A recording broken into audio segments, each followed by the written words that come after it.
Hello बच्चों, कैसे हो सब। मैं हूं पार्थ मोड और आप देख रहे हैं मेरा YouTube channel one step to success. आज कौन सा टॉपिक की डिस्कस करने वाले हैं याद करो। प्रीवियस वीडियो वेडनेसडे को जो मैंने भेजा था याद करो। Area side relation theorem. कौन से टॉपिक की डिस्कस करने वाले हैं?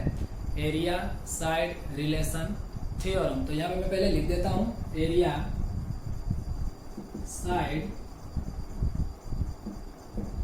Relation theorem. एरिया और साइड के बीच में क्या रिलेशन है वो टॉपिक की आज डिस्कस करने वाले हैं। ये स्टैंडर्ड 10th का थ्योरम 6.6 है। कौन सा थ्योरम है? Theorem 6.6। Okay, area side relation theorem. ठीक है, जैसे हमारे बीच में भी रिलेशन होता है, रिलेटिव्स के बीच में जो रिलेशन होता है, ठीक इसी तरीके से ये जो एरिया और साइड के बीच में जो रिलेशन है, ये जो रिश्ता है वो क्या कहलाता है वो मैं आज आपको बताऊंगा एरिया और साइड के बीच का। ठीक है, तो आज पूरी डिस्कशन ये वीडियो में हम करने वाले हैं। तो ओके, स्टार्ट करते हैं। एरिया साइड रिलेशन थ्योरम, इसका दूसरा नेम ये रिश्ता क्या कहलाता है थ्योरम भी दे दे तो कोई गलत नहीं होगा। ठीक है, क्योंकि एक रिलेशन ही है। ओके, तो उसको दूसरा नेम दे सकते हैं। वैसे उसका कोई निक नेम नहीं है। जैसे पाइथागोरस में था, ठीक है, उसको पाइथागोरस थ्योरम कह सकते थे। पहले था वो प्यार से क्या कहते थे उसको? Basic proportionality theorem, BPT. ठीक इसी तरीके इसका कोई निक नेम नहीं या शॉर्ट नेम नहीं है। तो उसको हम क्या कह सकते हैं? किसी को बताना मत, ये रिश्ता क्या कहलाता है थ्योरम भी कह सकते हैं। ठीक है, इसको ये रिलेशन है एरिया और साइड के बीच का। ओके, तो स्टार्ट करते हैं एरिया साइड रिलेशन थ्योरम। इसको मैं इरेज कर देता हूँ। ओके, अब आप टेक्स्ट बुक में से स्टेटमेंट है वो रीड करोगे कि स्टेटमेंट क्या लिखा है। The area of two similar triangle. सबसे पहले क्या करना है? एरिया है ऑफ टू सिमिलर ट्राइंगल। यदि उसका रेशियो हम लेते हैं तो उसकी साइड है उसके साथ उसका क्या रिलेशन बनता है वो हम देखने वाले हैं। तो सबसे पहले स्टेटमेंट आप रीड करोगे, the ratio of two similar triangle, यानी सबसे पहले the ratio of area of two similar triangle, यानी सबसे पहले में दो सिमिलर ट्राइंगल है वो यहाँ पे लेना पड़ेगा। तो यहाँ पे सबसे पहले मैं दो सिमिलर ट्राइंगल है वो ले रहा हूं। तो यहाँ पे दो सिमिलर ट्राइंगल एबीसी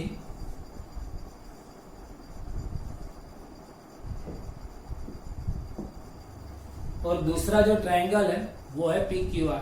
ये दो सिमिलर ट्राइंगल है। वो क्वेश्चन में वो सॉरी स्टेटमेंट में गिवन है, इसीलिए गिवन में यहाँ पे सबसे पहले मैं लिखूंगा गिवन में कि जो गिवन में क्या है, two similar triangle are given. यहाँ पे ये जो दो ट्राइंगल है एबीसी और PQR वो कैसे ट्राइंगल है? सिमिलर ट्राइंगल है, यानी triangle ABC similar to triangle PQR। अब टू प्रूव क्या करना है? तो उसमें ही आगे लिखा है कि the ratio of area of two similar triangle, यानी ये दो सिमिलर ट्राइंगल है उसका एरिया का रेशियो है वो लेना है। तो यहां पे मैं लिख रहा हूं area of triangle ABC to the area of triangle PQR is equal to, हमें प्रूव क्या करना है? ये जो एरिया का जो ratio is equal to the square of the ratio of their corresponding side, यानी इसकी जो कोरस्पॉन्डिंग साइड है वो कौन सी होगी? ए बी और PQ। तो AB upon PQ the square of the ratio of their corresponding side, उसकी कोरस्पॉन्डिंग साइड है उसका रेशियो और उसका स्क्वायर, यानी कोरस्पॉन्डिंग साइड कौन सी होगी? AB upon PQ, BC upon QR and AC upon PR, उसके स्क्वायर के इक्वल होता है। ये हमें प्रूव करना है। ये स्टेटमेंट के ऊपर से ही लिख रहे हैं। स्टेटमेंट में वापस बोल रहा हूं, तो स्टेटमेंट के ऊपर से गिवन और टू प्रूव और फिगर वो उसके ऊपर से ही बनानी। तो स्टेटमेंट में क्या लिखा है? The ratio of the area of two similar triangle is equal to the square of the ratio of their corresponding side, यानी कि ये दो सिमिलर ट्राइंगल है उसका जो एरिया है उसका यदि हम रेशियो लेंगे तो ये दोनों ट्राइंगल है उसकी जो कोरस्पॉन्डिंग साइड है, यानी ये जो ट्राइंगल है वो सिमिलर ट्राइंगल है, उसकी कोरस्पॉन्डिंग साइड कौन सी होगी, A B upon P Q, B C upon Q R and A C upon P R, उसके स्क्वायर के इक्वल होता है, ये स्टेटमेंट में गिवन। तो हमने स्टेटमेंट के ऊपर से गिवन और टू प्रूव है वो लिख दिया। अब बात करते हैं प्रूफ की। तो यहां पे मैं लिख रहा हूं प्रूफ। तो सबसे पहले यहां पे अल्टीट्यूड है वो ड्रॉ कर रहा हूं, क्योंकि एरिया का कॉन्सेप्ट, अब एरिया इक्वल टू क्या होता है, 1/2 हाइट इंटू बेस, इसीलिए हमें अल्टीट्यूड की जरूरत पड़ेगी।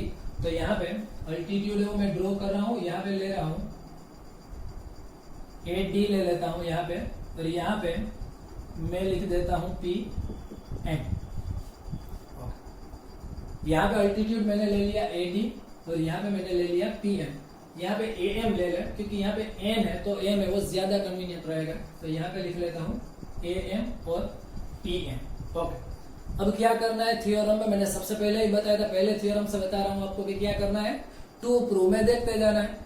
तो टू प्रूव में सबसे पहले हमें क्या चाहिए, तो एरिया ऑफ ट्राइंगल एबीसी। तो यहाँ पे मैं लिख रहा हूँ, सबसे पहले हमने फिगर में क्या मॉडिफिकेशन किया वो देखना है। तो हमने क्या किया, तो यहाँ पे लिख रहा हूँ draw A M perpendicular to BC and PN perpendicular to QR।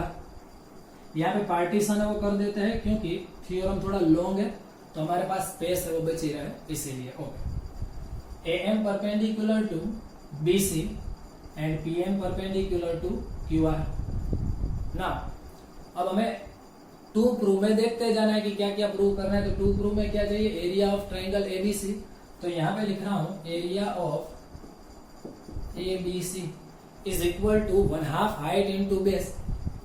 1/2 height यानी अल्टीट्यूड कौन सा होगा इसमें, ए एम। तो यहां पे लिख रहा हूं ए एम। बेस कौन सा होगा, that will be B C. तो इसको रिजल्ट नंबर 1 दे देता हूं।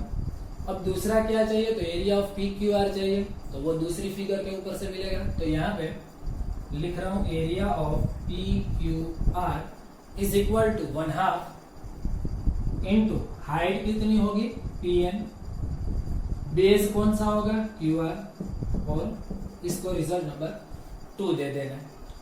अब टू प्रूव में क्या चाहिए, तो दोनों का रेशियो चाहिए। तो हम क्या लेंगे, taking 1:2। So I am writing here now that taking 1:2। 1 और 2 का रेशियो वो ले लेते हैं। तो यहाँ पे हमें मिलेगा area of ABC, area of ABC to the area of P Q R is equal to, हमने क्या ले लिया, दोनों का रेशियो है वो ले लिया है। तो area of ABC to the area of P Q R, उसका जो रेशियो है उसमें क्या होगा, 1/2 कट हो जाएंगे।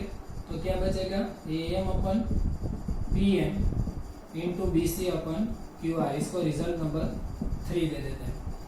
अब ये जो रिजल्ट नंबर 3 है वो हमारा रेफरेंस रिजल्ट होगा, मतलब इसमें जो कुछ भी वैल्यू मिलेगी वो हम इसमें पुट करेंगे, क्योंकि ये एलएचएस तो आ गई।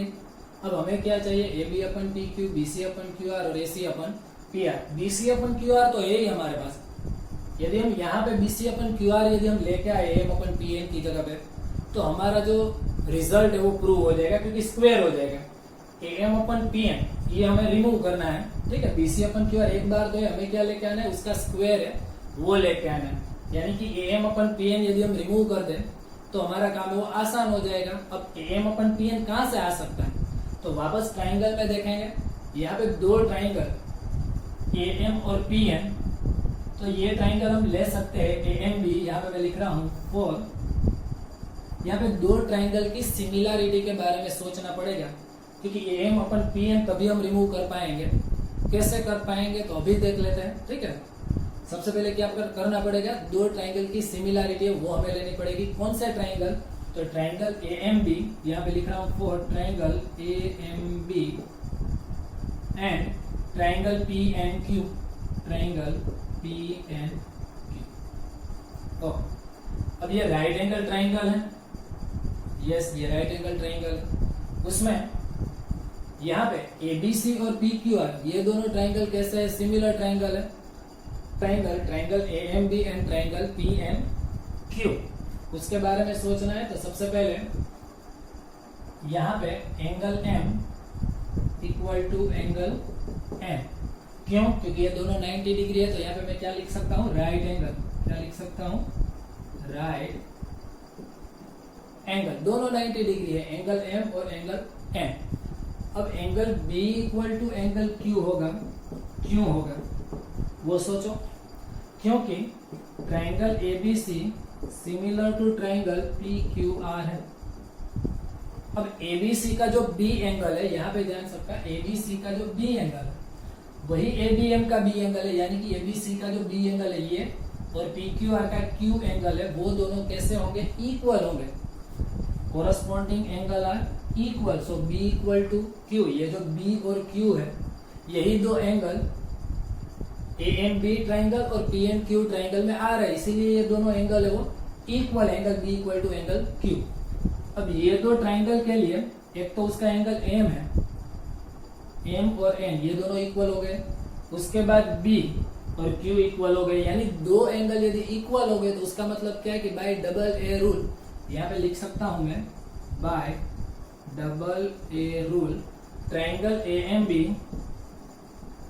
Similar to triangle PNQ। ये लिख सकते हैं इसके ऊपर से AMB similar to triangle PNQ due to double A criterion.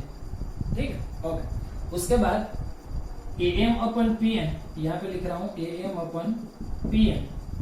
यदि दो ट्राइंगल सिमिलर है तो उसकी कोरस्पॉन्डिंग साइड कैसी होगी? प्रोपोर्शन में होगी, यानी कि AM upon PN equal to AB upon PQ, वो मैं लिख सकता हूं, ऑब्वियसली लिख सकता हूं। तो इसको रिजल्ट नंबर में 4 दे देता हूं। ओके, 3 और 4 यहाँ पे result number AM upon PN, ये जो AM अपन PN है उसको मैं रिमूव कर देना, तो उसके में वैल्यू मिल गई AB अपन PQ। ठीक है, इसको रिजल्ट नंबर 4 दे दिया। अब वापस AB अपन PQ, उसका रिलेशन क्या है दूसरी साइड के साथ वो भी देखेंगे। तो अभी ये मैं गिवन और टू प्रूव इरेज कर देता हूं। यदि आपने ये वीडियो में से देख के कुछ नहीं लिखा हो तो आप पोज करके लिख सकते हो। ठीक है, तो इसको इरेज कर देता हूं, यहाँ पे इसको इरेज कर देते हैं। ओके, इरेज कर दिया इसको। अब गिवन में कुछ था वो याद करो, क्या था? Triangle ABC similar to triangle PQR था, वो तो गिवन में था, तो उसके ऊपर से हम क्या लिख सकते हैं? AB upon PQ equal to BC upon QR equal to AC upon PR। इसको रिजल्ट नंबर 5 दे देते हैं। अब AB upon PQ equal to क्या है? BC अपन QR है। ठीक है, AM upon PN equal to क्या है? AB अपन PQ है। तो या तो ये जो हमारा रेफरेंस रिजल्ट है, रिजल्ट नंबर 3 है, वो हमारा रेफरेंस रिजल्ट होगा, सारी वैल्यू हम इसमें पुट करेंगे। तो चाहे तो हम AB अपन PQ के फॉर्म में भी आंसर लेके आ सकते हैं और चाहे तो हम BC अपन QR के फॉर्म में भी आंसर लिख सकते हैं। यहाँ पे AB अपन PQ है इसलिए AB अपन PQ लिखेंगे, BC अपन QR भी लिख सकते हैं। ठीक है, क्योंकि हमारे पास AM upon PN equal to क्या है? AB upon PQ। तो फ्रॉम 3, यहाँ पे मैं लिख रहा हूं from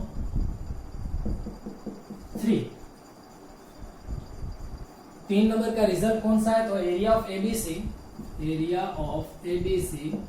upon area of PQR equal to AM upon PN equal to क्या है? AB upon PQ। तो यहाँ पे AM अपन PN की जगह पे मैं क्या लिखूंगा? AB upon PQ। और BC upon QR equal to क्या है? तो वो भी AB अपन PQ है। रिजल्ट नंबर 5 में लिखा है। ठीक है, तो AB अपन PQ है, वो 2 टाइम्स हम लिख सकते हैं। तो यहाँ पे मैं डायरेक्टली लिख सकता हूँ AB अपन PQ, ये 2 टाइम्स हो गया, तो क्या लिख सकते हैं? उसका स्क्वायर लिख सकते हैं। इसको रिजल्ट नंबर में 6 दे देता हूँ। अब 5 और 6, ठीक है, ये दो वैल्यू हमने पुट की, वो किसके कारण की? तो यहाँ पे हम लिख सकते हैं result number, this is due to the result number 3, 4 and 5, उसको कंबाइन किया। तो यहाँ पे लिख रहा हूं ड्यू टू 3, 4 एंड 5।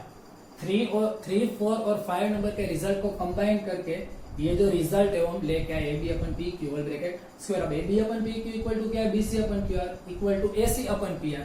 तो डायरेक्टली अभी मैं इसको इरेज कर देता हूं। तो डायरेक्टली हम क्या लिख सकते हैं? कि जो टू प्रूव में लिखा है, जो हमें प्रूव करना है, जो रिलेशन हमें प्रूव करना है, ये जो रिश्ता है वो हमें प्रूव करना है, ठीक है। तो उसमें हम क्या लिख सकते हैं, area of ABC to the area of P Q R equal to, अब A B upon P Q equal to B C upon Q R equal to A C upon P R, तो directly लिख सकते हैं कि A B upon P Q whole bracket square B C upon Q R whole bracket square equal to A C upon P R whole bracket square, ठीक है। From result number, ये किसमें से लिखा है, फ्रॉम 5, तो यहाँ पे लिख रहा हूं फ्रॉम, ठीक है। इसी तरीके से आसानी से सोच के समझ के टू प्रूव में देखते जाना है और बाद में न्यू रिजल्ट है वो डिराइव करते जाना है, ठीक है। और उसके ऊपर से जो भी वैल्यू मिले वो जो हमने रिजल्ट नंबर 3 दिया था उसमें पुट कर देंगे, तो आसानी से ये जो थ्योरम है वो हम सोल्व कर पाएंगे समझ के, ठीक है। याद करके नहीं हो पाएगा, ठीक है। ये बार बार याद रखेंगे, जैसे मैंने आपको बता दी काजू बादाम ज्यादा खाएंगे तो याद रहेगा, ऐसा नहीं है। समझ के इसको टू प्रूव में देखते जाना है, ठीक है। कौन से रिजल्ट हमें चाहिए, ठीक है, उसके हिसाब से कैलकुलेशन है वो फिगर में से देख के फाइंड आउट करके ये जो रेफरेंस हमारा जो इक्वेशन है उसमें पुट करेंगे तो आसानी से ये जो थ्योरम है वो सोल्व हो जाएगा और लंबे टाइम तक याद भी रहेगा, ठीक है। ओके, यदि आपको ये मेथड पसंद आई हो तो मेरे चैनल लाइक करो, सब्सक्राइब करो। Thank you.